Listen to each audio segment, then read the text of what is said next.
Hello, Daphne here with another video for you. This one's titled The New Normal, Travel and Lifestyle Changes in the Days of COVID-19.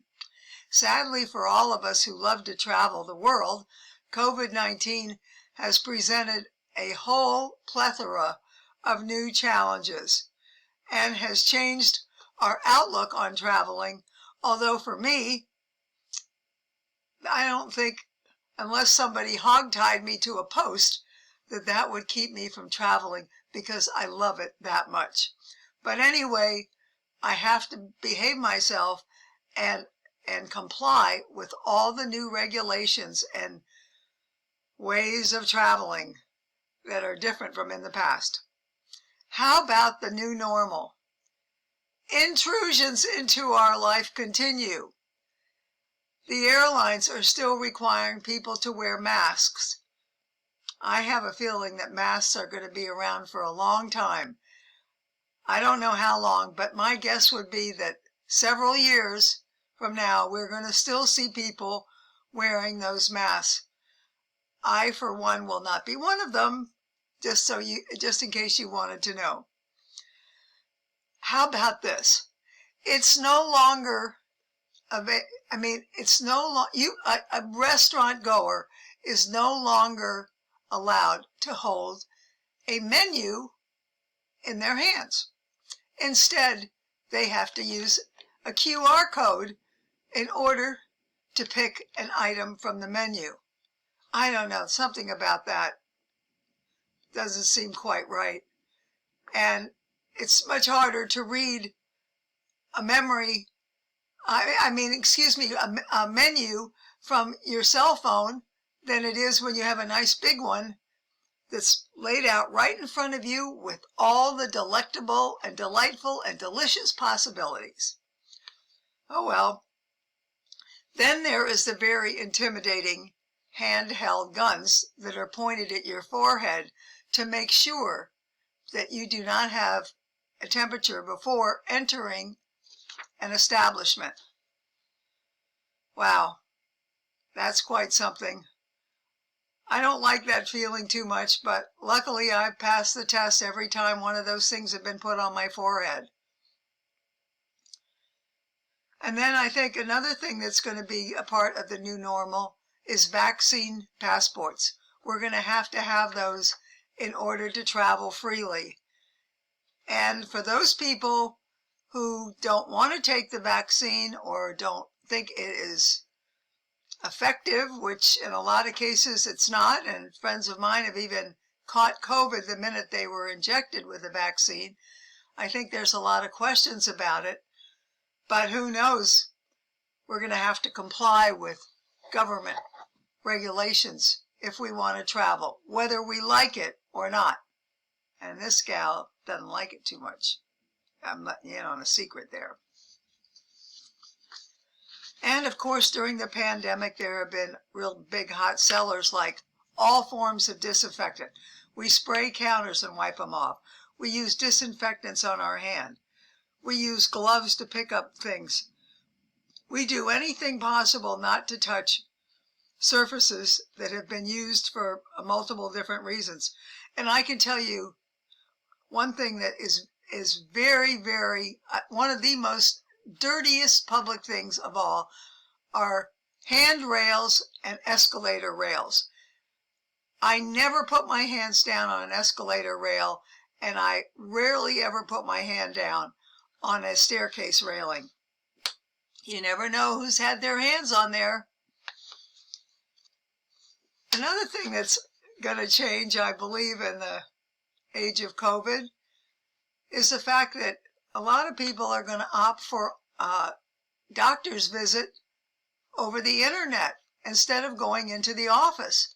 So they'll be able to talk to their doctor and see him directly, but he won't be able to take their blood pressure or do any of the other normal routines that a doctor does when you visit them on an initial visit and also on subsequent visits. So that's going to be something we are probably going to have to get used to. Another thing that is a real sea change, and that is that so many people are working from home. And I believe, and I think the statistics are bearing this out, that many of these people do not want to go back into the office. So remote working is going to be the normal for a lot of people in the days and years to come. And I don't really know whether that's a good thing or a bad thing. I suppose if you have small children at home, it's a good thing. You can be much more hands-on. But on the other hand, it's nice to be in an office where there's camaraderie between people and adults to talk to, etc., etc. But I think that there are going to be there are going to be a lot fewer people working in office buildings than there were pre-pandemic. Another thing that we've all had to put up with is shortages.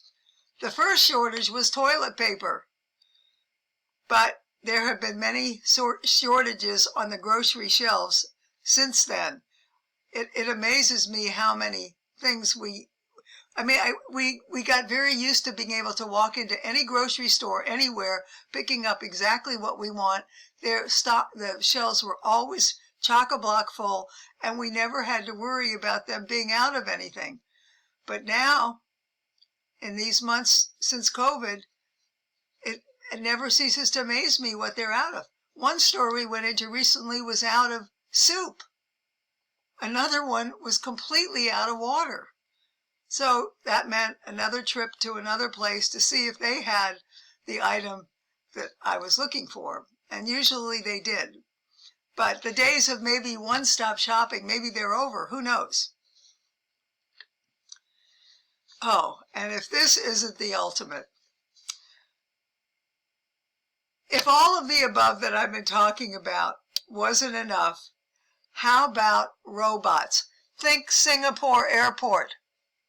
These robots are roaming around to remind you that you are too close to another traveler. They reprimand you out loud so that you will keep your distance.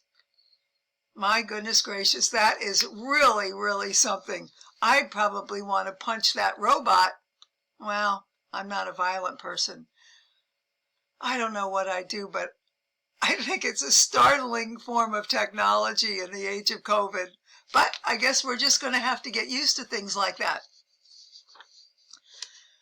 And in conclusion, there's not a single soul that hasn't been touched by what I call COVID upheaval. And I mean upheaval. All of our lives have been changed in one way or another. So many new requirements, rules, regulations, which have been imposed upon us. And the worst part is that these rules and regulations are just changing faster than you can keep up with them. So this age of COVID upheaval has been challenging, and that is a total and complete understatement. I find it absolutely exhausting keeping up with the regulations, especially when you're about to embark on a trip. One never knows if your country or the country you're visiting is going to change one of the requirements. And I think it's been very, very difficult for a lot of people to take that risk. The risk of maybe getting quarantined in a country or stuck there for a couple of weeks under the proverbial lock and key in order to assure that you do not have the COVID-19. So I find that's a little bit scary, but hopefully, very hopefully, as time goes on, these COVID restrictions will slowly begin to loosen up and make travel easier. But I have a hunch that it's never going to be quite the same. Yet, one thing I can say for sure is that those of us who absolutely love to travel, the destination becomes the prime focus. and not the hassles of getting there. So onward and upward, and my motto still remains, the trip you don't take is the one you're going to regret.